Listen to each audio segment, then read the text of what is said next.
하늘에 있는 영원한 집, 이런 제목으로 고린도후서 강의를 이어가겠습니다. 사도는 고린도후서 4장에서 겉사람과 속사람을, 그리고 고난의 현실과 미래의 영광을 비교해서 설명했습니다.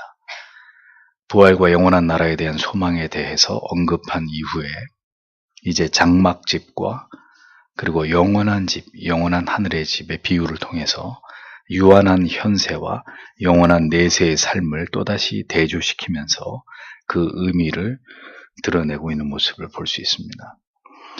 여러분들이 아시는 대로 바울 사도는 선교의 비용을 마련하기 위해서 스스로 장막을 만드는 일을 했습니다. 때문에 장막은 오래도록 거할 튼튼한 거주 공간이 되지 못한다는 것을 사도는 잘 알고 있었습니다. 바울은 그것을 착안해서 인간의 육체를 이러한 불완전한 장막에 비유를 했습니다. 이를 통해서 육체의 유한성과 한계성을 하나님의 나라에서의 영원한 삶을 대망하는 신앙의 아름다움을 우리에게 풀어서 설명해 나아가고 있는 것을 우리가 볼 수 있습니다. 다분히 현세적이고 현실적인 사고를 가지고 이 세상을 살아가던 고린도 교회의 성도들과 또 오늘의 우리에게 이 성경의 진리는 우리의 영혼을 환기시켜서 우리가 바라보아야 될 궁극의 시선이 무엇을 향해야 되는지를 또렷하게 설명해 주고 있습니다. 성경은 그렇게 집요하게 우리에게 이 세상이 아닌 보이지 않는 영원한 세상에 우리의 마음을 둘 것을 거듭 권고하고 촉구하고 있습니다. 그것이 이 세상을 살아가는 가운데 어떤 어려움이 있어도 우리의 마음과 영혼이 낙심하거나 흔들리지 않을 수 있는 첩경이 되기 때문입니다. 그래서 신자는 이러한 이런 진리의 주제들을 때때로 깊이 묵상함으로 여기서 희망과 또 위로를 얻을 필요가 있는 것이죠. 1절을 다시 보십시오. 만일 땅에 있는 우리의 천막집이 찢겨져 무너지면 우리에게는 하나님께서 마련하신 건물, 곧 손으로 짓지 않은 영원한 집이 하늘에 있다는 것을 알고 있습니다. 이렇게 기록되어 있습니다. 장막집이라고 번역된 원어의 의미는 천막으로 된 집입니다. 땅에 있는 우리의 장막집, 그리고 하늘에 있는 영원한 집, 이 두 표현이 대조를 이루고 있습니다. 자, 그러면 장막집은 뭘 의미할까요? 우리의 육신, 육체적인 유한한 한계를 의미합니다. 바울은 분명하게 말합니다. 땅에 있는 우리의 장막집이 무너질 날이 온다. 자, 이것을 전제하고 있습니다. 그러니까 즉, 이 땅에서의 모든 삶이 다하고 우리의 육체가 흙으로 돌아갈 날이, 혹은 호련히 어느 날 예기치 못하게 죽음을 맞이하게 될 날이 분명히 온다는 것을 명시하고 있습니다. 더 나아가지 못하고 인생이 어느 날 멈추어 서게 되는 날이 온다라는 이 사실을 직시하게 합니다. 여러분, 아무리 튼튼히 지은 텐트라 하더라도 그 텐트를 계속 벌판에 세워두고 비바람을 맞게 하고 그러면 어떻게 됩니까? 언젠가는 그 텐트가 다 찢겨져 버리고 날아가 버릴 겁니다. 다 헤어져 버리고 무너지기 마련일 것입니다. 사람의 손으로 지은 장막이 언젠가는 붕괴될 수밖에 없듯이 인간의 육신적인 삶도 절대로 영원하지 못하고 유한하고 한계가 있기 마련이라는 것을 직시하라고 사도는 이야기합니다. 하나님께서 인간을 겸손케 하시고 영원한 나라를 계속 주목하게 하는 방식이 있습니다. 그게 뭘까요? 우리 육체에게 질병을 주시는 것입니다. 고통을 가하시는 것입니다. 인간이 만약에 어떤 질병에도 걸리지 않고 또 구조적으로 우리 육신에 어떤 문제가 일어나지 않을 만큼 우리 몸이 육신이 굉장히 튼튼하게 만들어졌다고 한번 가정을 해보죠. 어떨까요? 지금보다 인간들은 훨씬 더 교만해지고 오만해지고 아마 더 많은 죄를 지으면서 살 것입니다. 나이가 점점 들어서 몸이 노쇠해지고 때때로 질병을 앓고 육체의 고통을 당하는 일들이 일어날 때 인생은 비로소 겸손해집니다. 아, 나도 늙어가는구나. 나도 죽는구나. 그 때가 다가오고 있구나. 라는 것을 생각하게 되는 거죠. 그러니까 육체의 고통과 죽음에 대한 두려움이 엄습할 때 인간은 비로소 진지하게 자기를 성찰할 동기를 얻게 되는 것이라는 겁니다. 제 아무리 자신이 잘났다고 여기는 사람이라도 육신의 질병이 그를 후려치면, 그를 괴롭히고 그를 무너뜨리게 되면 어떻게 해볼 도리가 없는 것입니다. 모든 인생의 계획과 자기가 정한 목표들이 all stop 되는, 더 가고 싶은데 지금 몸이 아픈데 어떻게 할까요? 병원에 누워 있어서 꼼짝도 못하는 상황인데 무슨 꿈이며 뭐 비전이며 목표며 무슨 소용이 있습니까? 이제 죽음이 임박해오고 있는데 그게 다 무슨 소용이냔 말이죠. 육신의 장막 가운데 있을 때 그러므로 하나님께서 때때로 우리를 흔드십니다. 질병과 고통을 통해서. 결코 이 땅에서의 삶이 무한하지 않고 젊음도 힘도 패기도 모두 한때라는 사실을 깨닫게 하십니다. 인생의 덧없음을 하나님이 알게 하신다는 겁니다. 그렇게 육신의 장막이 무너져 내려야만 비로소 영원히 무너지지 않는 하나님께서 지으신 집, 하늘에 있는 영원한 집을 바라보고 소망하고 고대하게 되기 때문입니다. 누가? 우리들이. 우리가 늙어 노쇠하게 되었을 때, 그래서 결국은 육신의 고통에 시달리기 시작하게 될 때, 자, 그러면 그 어느 때보다도 이제 무엇이 간절해지겠습니까? 그 육신의 고통과 비례해서 영원한 천국에서의 안식을 그리워하겠죠.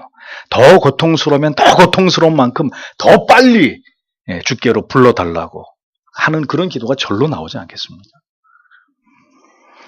물론 하나님의 은총 가운데 죽기 직전까지 육체의 고통이 없다면 얼마나 행복하겠습니까? 죽기 바로 전날까지 건강하게 그러면서도 열심히 기도하고 경건하게 천국을 바라보고 소망하면서 그렇게 살다가 고통 없이 병석에 던져지는 어떤 그런 험한 날들 겪지 않고 그냥 하나님 앞에 부름을 받으면 그거 이상 좋은 게 어디 있겠어요? 그 얼마나 큰 축복이겠습니까? 그런 경우라면 하나님이 굳이 그를 이 질병을 통해서 침상에 던지지 않더라도 아마 그 사람은 하나님을 지극히 경외했던 그런 사람일 확률이 대단히 높습니다. 그렇지 않고 여전히 하나님 앞에 서기 전에 준비해야 될 것들이 많이 남아있는 하나님의 자녀들, 돈을 사랑하고 세상을 사랑하고 아직도 많은 것을 손에 쥐고 그걸 포기하거나 내려놓지 않고 있는 그런 사람들, 그 신자들, 자기를 돌아봐야 될 부분들이 아직 많이 남은 자들에게는 하나님이 어떻게 하십니까? 침상에, 고통의 침상에 던지신단 말이죠. 그리고 그의 영혼을 만지십니다. 자기의 육체를 위해서 영혼을 돌볼 시간이 전혀 없이 그렇게 바쁘고 분주하게 살았던 그런 모든 자들에게 그들의 육신을 치심으로 자기의 영혼에 이제 집중하게 만드는 거예요. 이제 남은 시간 동안은 자기 영혼에 집중하고 자기의 살아온 날들을 돌아보게 하시는 것에 하나님이 거기에 온통 마음을 쏟게 만드시는 거죠. 그래서 다 포기하도록, 다 내려놓도록 모든 것이 부질없음을 깨닫게 하시는 것입니다. 그래서 그의 영혼이 지극히 고요하고 평온함 속에서 하나님만을 바라보게 한 이후에 하나님이 그를 불러가시는 거죠. 육신의 장막에 거하는 동안 우리에게 일어나는 여러 가지 우리의 몸과 마음을 힘들게 하는 일들을 통해서 우리가 기억해야 될 바는 영원한 하나님의 집, 하늘에 있는 우리의 돌아갈 본향이 있다. 그것을 상기하는 것입니다.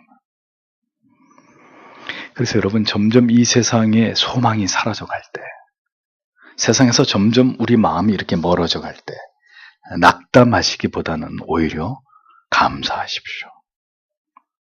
왜요?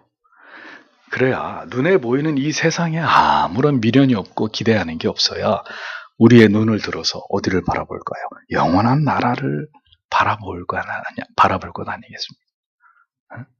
주님, 아무 미련이 없습니다. 속히 불러주십시오. 그럼 얼마나 감사한 일입니까?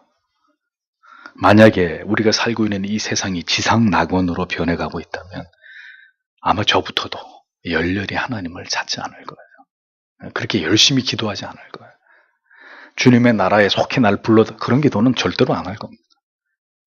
어떻게 해서라도 이 좋은 세상에서 더 잘 먹고 잘 살고 더 오래오래 살다가 되도록이면 늦게 그렇게 하나님 저를 불러달라고 하지, 하나님의 나라, 영원한 나라를 고대하거나 소망하지 않을 것입니다. 때문에 여러분, 우리가 이러한 말씀을 통해서 생각해야 합니다. 신자의 영혼과 가슴에는 반드시 그 영원한 나라가 들어가 있어야 한다는 거죠. 언제나 그것을 생각할 때 기쁨과 위로를 얻는 자들, 그들이 하나님의 나라를 받은, 하나님의 나라를 상속한 자들이다 라는 것을 잊어서는 안 됩니다. 주님 속히 그 나라가 임하기를 원합니다. 그러니까 우리에게 이러한 기도가 떠나지 않게 하시도록, 하나님은 오늘도 이 세상에서 때때로 우리의 마음이 높아지고 하나님하고 멀어지려고 할 때마다 우리의 삶이 고달파지게 만드는 거예요. 고통스럽게 만들고 눈물 짓는 일들이 일어나게 만드시는 거예요. 왜? 그 시선을 떼지 말라고.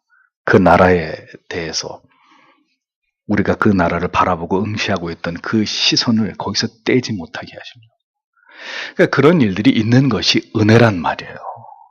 그것이 저주가 아니라 우리를 괴롭히시는 그런 하나님이 아니시라, 오히려 하나님의 백성들로 하여금 그 거룩하고 숭고한 목표를 이탈하지 않도록 하나님이 그렇게 우리를 이끌어 가시는 수단이라는 것을 우리가 알 필요가 있다는 겁니다. 자, 이 땅에서의 삶을 사도가 어떻게 묘사하고 있는지를 보십시오. 이어서 2절에서 3절. 사실상 우리는 이 천막집에서 하늘로부터 오는 우리의 거처로 옷 입기를 갈망하면서 신음하고 있습니다. 우리가 옷을 입고 있으면 벌거벗은 몸으로 들어가지는 않을 것입니다. 이렇게 기록되어 있습니다. 자, 신자 그가 누굽니까? 사도의 표현에 의하면 그는 이 세상에서 살아가는 유한한 삶에 대한 깊은 탄식과 거룩한 불만을 가진 자라는 거예요. 우리가 여기서 탄식하며 라는 표현을 주목해서 보십시오. 탄식하며 라고 번역된 이 부분의 원문의 의미는 좁다라는 말에서 유래가 되었습니다. 그렇기 때문에 원뜻에 가깝게 해석을 하면 우리가 이 좁은 곳에서 벗어나려고 신음하고 있습니다. 이런 뜻입니다. 그러니까 이 세상은 영적인 차원에서 볼 때 좁은 곳이라는 거야. 천국은 무한히 넓은 곳이고, 무한히 넓고 자유롭고 풍요로운 곳이고, 이 세상 육신의 장막 안에 거하는 이 땅에서의 삶은 무한히 좁고 힘들고 살아가기, 존재하기 어려운 곳이라는 것을 뜻하는 거죠. 그러면서 이 말씀은 현실을 만족하지 못하는 어떤 염세적인 표현이 아니라 인간 실존의 그 한계성과 죄 아래서의 무기력함과 무능함으로부터 속히 벗어나서 영원한 해방과 자유를 얻고자 하는 소망을 의미하는 것이라는 겁니다. 그러니까 썩어질 육체를 벗어버리고 영원히 썩지 아니하는 영광스러운 부활의 몸을 덧입게 되기를 소망하는 간절한 사도의 염원을 뜻하는 것입니다. 그러니까 사도는 이러한 마음의 정서가 바로 신자의 그것이어야 한다라고 가르쳐주고 있는 것입니다. 그런데 그렇게 영원한 나라를 바라보고 소망하는 것은 탈현실을 통해서가 아닙니다. 그래, 지금 세상을 다 포기하고 그냥 죽는 게 낫다, 이런 차원이 아니라는 거예요. 탈현실을 통해서가 아니라 이 땅에서 육체를 가지고 살아가는 동안에서부터 이미 그렇게 되기를 소망한다고 이렇게 사도가 이야기합니다. 하늘로부터 오는 우리의 처소를 덧입기를 사모한다. 이 공간의 개념을 옷을 입는 개념으로, 의복의 개념으로 이렇게 바꾸어가면서 우리의 이해를 돕고 있는데, 우리의 불완전한 육체 가운데 이러한 내세에 대한 간절한 소망, 별세의 신앙으로 우리 영혼이 이 현실 속에서 무장되는 것을 나는 소망한다, 이렇게 얘기하고 있는 거예요. 그 무슨 뜻이냐면 마치 속에 옷을 입고 과거 중세시대 때 장수가 싸움을 하러 나가면 그 철갑으로 된 옷을 입잖아요. 철로 촘촘히 그물처럼 만든 그런 옷도 입고 투구도 쓰고 뭐 여러 가지 팔 다리를 보호하는 기갑으로 이렇게 둘러서 이제 갑옷을 입는데, 그 안에는 그냥 맨살이 아니고 안에 또 속옷을 입는단 말입니다. 안에 속옷을 입고 그 위에 갑옷을 덧입음처럼 신자가 현실을 살아가고 있으나 그 현실 위에 내세 신앙으로 부활의 영광을 소망하는 우리의 영혼과 마음이 그 영원한 나라를 바라보고 소망하는 그 마음으로 덧입어서 담대하게, 아직 이 땅에 있으나 그 영원한 나라를 바라고 소망하는 그 마음을 품고 이 세상을 살아가는 동안에 승리하는 삶을 살아가기를 사도가 학수고대하고 있는 것입니다. 그것이 성도의 삶이다. 성도가 바라보고 소망해야 될 삶의 신앙의 내용이다라고 얘기하고 있는 겁니다. 더불어 바울은 자기의 소망을 밝히기를 자신이 그리스도의 재림을 맞이하는 때는 벗은 자들로 발견되는 때가 아니기를 바라고 있습니다. 벗은 자들로 발견되지 않으려 함이라 이렇게 기록되어 있잖아요. 이게 아주 난해한 구절인데 이 구절에 대한 전통적인 해석은 이렇습니다. 모든 사람들이 다 그렇지만 유대인들은 특별히 이 벌거벗은 것을 아주 큰 수치로 생각했습니다. 그런데 인간이 죽음을 통해서 영과 육이 분리되어서 그리스도의 재림을 기다리는 동안에는 영혼이 어떤 상태에 있게 돼요? 몸이 없는, 육체와 이렇게 분리되어 있는 몸이 없는 상태로 있게 된단 말이죠. 이것을 벌거벗은 상태라고 본 거예요. 그래서 그리스도의 재림을 통해서 우리의 육체가 부활할 때 다시 육체와 영혼이 결합함으로 완전한 영생체가 되는데, 그렇게 되기 전까지 우리가 죽음으로 육체와 영혼이 분리된 상태를 벌거벗은 몸이라고 보았는데, 그런 상태에 있을 때 자기가 주님을 맞이하는 그런 일은 자기가 원치 않는다 이렇게 얘기하는 겁니다. 육신이 죽어서 장막집, 육신의 옷을 벗은 이후에 아직 하늘의 집, 부활의 새 옷을 덧입기 전에, 그러니까 몸이 없는 영혼의 상태로만 있는 동안에 그리스도의 재림을 기다리기보다는 내가 살아있는 동안에 영혼과 육체가 함께 있는 가운데 주의 오심을 기다리고 그 주의 오심을 자기가 보기를 원한다고 이렇게 고백하고 있는 거죠. 그러니까 그만큼 사도에게 있어서 이 내세의 신앙, 그 영원한 삶에 대한 소망은 간절한 것이었고, 그것은 이렇게 그렇게 되면 좋고 안 되면 상관없는 그런 차원의 문제가 아니라 즉시 정말 당장이라도 그렇게 되기를 바라는 간절한 그의 소망이었다는 것을 알 수 있는 거죠. 4절을 보면 우리는 이 천막 속에 사는 동안 무겁게 짓눌려 신음하고 있습니다. 우리는 이 천막을 벗어버리기를 바라는 것이 아니라 그 위에 덧입기를 바라고 있습니다. 이는 생명이 죽을 것을 삼키도록 하기 위함입니다. 자, 그러니까 이 무슨 말씀이냐? 이 세상에서 그리스도인으로 살아가고 있는 동안에, 이 세상에 발을 붙이고 신자로 살아가고 있는 동안에 우리가 추구하고 바라봐야 될 삶의 가치가 뭐냐? 이 사도의 고백 속에서 정확하게 그것이 드러나는 것입니다. 사도는 육신의 장막 속에서 살아가는 모든 날들이 탄식의 이유가 된다고 얘기합니다. 왜 육신으로 이 세상에 그리스도인이라는 이름으로 살아가는 게 이렇게 탄식하고 무겁게 짓눌리는 삶이라고 얘기하느냐? 이유는 그것입니다. 벗어버릴 수 없는 죄성과 그로 인한 불완전함 속에서 그렇게 살아가는 나날들이 하나님의 자녀로서는 고통이라는 거예요. 그러나 그럼에도 불구하고 사도가 바라는 것은 이 육신에서 속히 벗어나는 게 아니라 오직 하늘의 집을 덧입기를 원한다 이렇게 얘기합니다. 죽지 않은 상태이지만 신령하고 영원한 가치를 바라보고 소망함으로 모든 육신에 속한 그 한계들을 뛰어넘으면서 그것을 overcoming, 극복하면서 그렇게 이 땅에 있으나 영원한 나라를 품고 살아가는 소망이 넘치는 그런 성도의 삶을 살아가기를 사도가 간절히 소망하고 있었다는 이야기입니다.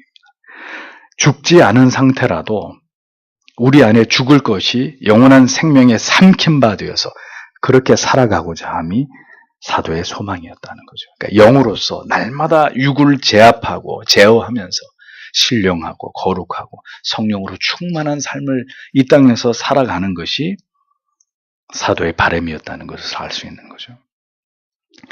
그것이 사도의 바람만이 아니라 이 세상을 살아가는 동안에 언제나 우리가 마음에 품고 소망해야 될 그런 가치라는 것을 성경은 우리에게 보여줍니다. 더 신령하고 영적인 영원한 가치를 소망하고 미래적 영생의 기쁨을 소망하고 그것이 오늘을 살아가는 우리의 마음을 지배하도록 하나님의 은혜를 구하면서 살아가는 삶, 그것이 신자의 삶이어야 한다는 거예요. 미래적 찬란한 소망이 현실의 가혹한 고통을 이기지 못할 때 신자는 낙심하게 됩니다. 절망하게 됩니다. 괴로워하고 근심하고 두려워하게 되어 있습니다. 그러므로 바울 사도처럼 언제나 우리의 영혼과 마음이 이 땅의 것이 아닌 이 육신의 유한하고 제한적인 것이 아니라 영원하고 고상하고 아름다운 것을 지향하도록 해야 된다는 거죠. 그것은 우리의 삶에서 우리가 추구하고 접하는 것이 무엇인가에 의해서 결정나게 되는 것입니다.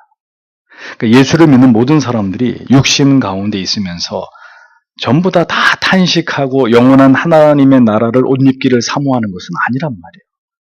예수를 믿고 성도가 됐다고 해서 모두가 사도가 말하는 이런 영적인 가치를 추구하는 삶을 살아가느냐? 아니란 말이죠. 오히려 대부분의 그리스도인들은 그런 가치들을 추구하는 것에는 무관심하거나 그런 것에 대해서는 생각하지 않지만 오히려 눈에 보이는 것에 집착하고 그것을 추구하면서 살아갈 뿐 아니겠습니까? 생명이 죽을 것을 삼키는 것이 아니라 죽음이 생명을 삼키는 대부분의 사람들은 그런 삶을 산단 말이죠.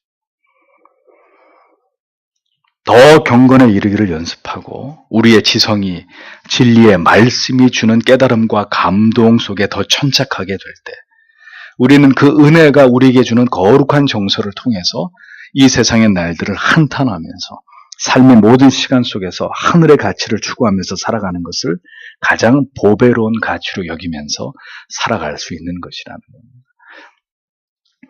단도직입적으로 말씀드려서 월요일부터 토요일까지의 삶 속에서 여러분들이 하나님의 말씀에 얼마나 더 많은 은혜를 받고 또 좋은 경건의 서적을 읽으면서 여러분들의 영혼이 얼마나 그 하나님의 은혜에 더 자극을 받고 그래서 얼마나 더 간절히 하나님 앞에 기도하고 싶은 마음이 열렬히 내 안에 일어나느냐.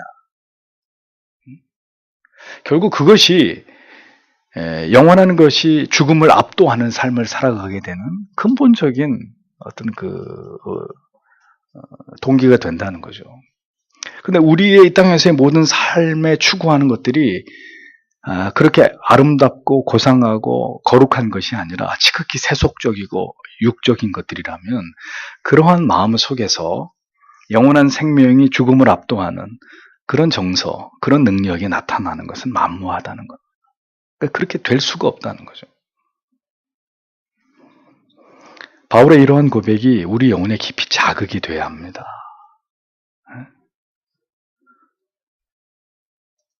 더 경건에 이르기를 연습하고 우리의 지성이 말씀의 깨달음과 감동을 더 이렇게 깊이 얻게 되고 그래서 우리가 이 세상을 살아가는 가운데 거룩한 정서의 지배를 받게 될 때 그러면 우리의 영혼 가운데서 자연스럽게 일어나게 되는 어떤 변화와 현상들이 영원한 것을 소망하고 추구하고 그것을 사랑하게 되는 그런 마음을 갖게 되는 것이라는 거예요. 그러니까 영혼의 경향성이 마음의 경향성이 그것을 향해서 이렇게 뻗어가게 되는 이런 은혜를 얻는다는 것이죠. 구원을 향해 나아가는 긴 인생의 항해에서 우리의 마음과 정서가 점점 더 이 바울 사도의 그것을 닮아가기를 소원해야 합니다. 5절을 보십시오. 바로 이 목적을 위해 우리를 준비시켜 주신 분은 하나님이십니다. 하나님께서는 그 보증으로 우리에게 성령을 주셨습니다. 이렇게 기록되어 있습니다. 자, 구원으로 이끌어 가시는 하나님의 백성들의 영혼 안에서 하나님께서 바로 이 목적을 이루어 가신다. 이렇게 사도가 얘기합니다. 즉 성도들의 몸이나 영혼이 죽을 몸에 속하지 않고 영혼이 살게 될 부활의 몸으로 변화되어 가도록 우리를 준비시키시면서 우리의 구원의 역사를 완성시켜 나아가시는 분이 누구냐? 하나님이시라는 거예요. 그래서 여러분 우리는 이 말씀 안에 또 무한한 감사를 느끼는 거죠. 이 선하고 아름다운 목적을 이루어 가시는 분은 우리와 함께 하시는 하나님이시라는 거예요. 나는 너희를 구원했으니까 이제 뭐 사는 거는 너희들이 알아서 살아. 이렇게 말씀하는 게 아니라 그 일들이 진정으로 우리를 통해서 우리 안에 이루어 가실 것에 대한 보증으로 성령을 우리 안에 보내셔서 그 성령이 우리의 구원과 성화를 주도하게 하심으로 결국은 하나님이 우리 각자에게 두신 선하신 뜻을 이루어 가도록 하나님이 그렇게 우리를 다 준비시키신다고 성경이 말씀합니다. 우리가 육적인 삶을 살다가도 다시 영혼을 위해서 살고자 몸부림을 치는 것도 유한한 이 세상의 것을 추구하면서 육신에 패배하는 삶을 살다가도 다시 영혼을 깨워서 거룩하고 경건한 삶을 살기 위해 마음을 돌이키게 되는 일도 모두 우리 안에 계신 성령께서 우리를 준비시켜 나아가시는 일들을 성실하게 이루어 가시기 때문이라는 거예요.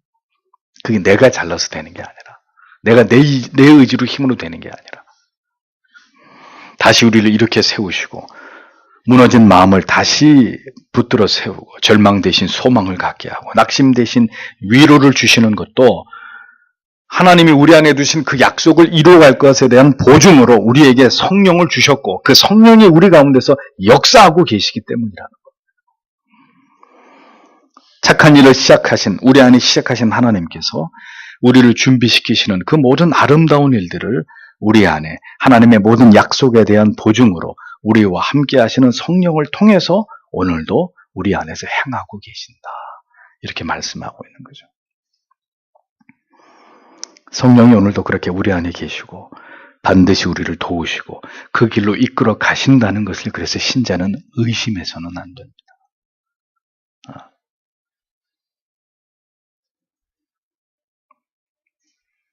사망의 음침한 골짜기로 다닐지라도 해를 두려워하지 않을 것은 주께서 나와 함께 하심이라. 함께 하시고 붙드시고 거기서 건져내시고 다시 분별하게 하시고 다시 옳은 판단을 하게 하시고 바른 길을 가도록 끊임없이 우리 안에서 지도하고 이끌어주고 붙들어 세우고 깨닫게 하고 위로하고 그 일을 성령이 우리 안에서 하신다는 겁니다. 6절에서 실제로 보십시오. 그러므로 우리는 언제나 마음이 든든하며 우리가 몸 안에 사는 동안에 주님에게서 떠나 살고 있다는 것을 압니다. 이는 우리가 믿음으로 행하고 보는 것으로 행하지 않기 때문입니다. 라고 했습니다. 자, 그러니까 이렇게 성령이 우리 안에 우리와 함께 하실 때 우리가 추구하게 되는 삶에 대해서 사도가 말합니다. 우리가 비록 이 세상에서 주님과 떨어져서 살아가고 있다 할지라도 우리의 마음은 하나님께서 우리와 함께 하시고 영원한 몸을 입을 때까지 우리 안에서 성령을 통해서 우리를 도우심을 알기 때문에 우리는 든든할 수밖에 없다. 그 사실을 나는 알고 있다. 사도가 이렇게 말합니다. 그것은 우리가 눈에 보이는 가치를 쫓기 때문이 아니라 눈에 보이지 않는 영원한 하나님의 약속을 바라보는 믿음을 가지고 살아가기 위해 우리가 힘쓰고 있기 때문이다. 이렇게 설명을 합니다. 신앙을 잘 지키고 흔들림이 없도록 영혼을 견고하게 지키는 길은 여러분 언제나 보이는 것과 보이지 않는 것 사이에서 그 가치를 아는 것과 알지 못하는 것에 의해서 결정이 나는 것입니다. 그러므로 우리의 신앙이 우리가 인생을 살아가는 동안에 우리의 신앙이 절대로 관념적이거나 피상적이 되지 않도록 경계해야 되는 이유는 사도가 말하는 이러한 신앙의 내용이 반드시 우리에게도 일어나고 진행되어져 가야 하기 때문입니다. 믿음은 지식에서 그치는 게 아니에요. 성경이 말씀하고 있는 그것을 내 삶에서 내 영혼이 누리고 경험하고 그것에 부딪히고 그 맛을 보는 것입니다. 보이는 세상의 모든 아름다운 가치들을 부정할 수 있는 것은 오직 믿음의 눈으로 그 보이는 너머에 있는 영원한 것을 바라보지 못한다면 그건 불가능한 일이에요. 불가능한 일이에요. 그래서 마지막 때는 분명히 배도자들이 일어날 수밖에 없는 것은 눈에 보이는 가치가 보이지 않는 것 가치보다 더 화려해지고 더 중요해지고 더 시급해지고 그리고 내 목숨이 달린 문제로 그렇게 분명히 우리의 삶 속에서 그것이 대두되기 때문에 그러니까 보이지 않는 영원한 가치를 보지 못하는 그리스도인들은 절대로 지금 눈앞에 펼쳐지는 문제 앞에서 위기 앞에서 어떤 눈앞에 보이는 황금 앞에서 그 보이지 않는 가치 때문에 보이는 가치들을 돌려 세울 수 없게 된다는 거예요. 그게 불가능하게 된다. 머지 않았습니다. 머지 않았어요. 그 영원한 것을 바라보는 시선이 더 선명해지므로 보이는 모든 가치들을 비웃을 수 있을 때 우리 또한 사도처럼 확고한 신앙으로 내세의 영광과 소망을 바라보면서 이 세상을 지나갈 수가 있는 것입니다. 그러므로 오늘도 우리가 간절히 하나님 앞에 기도해야 되는 것은 무엇이냐? 주님, 이 보이는 세계 그 너머에 있는 흔들리지 않는 영원한 나라, 그 영원한 가치를 보게 해주시고 그것에 내 영혼이 열리고 내 마음이 열리게 해달라고. 그것이 확고한 나의 믿음의 근간이 기둥이 뿌리가 되게 해달라고 기도해야 되는 것입니다.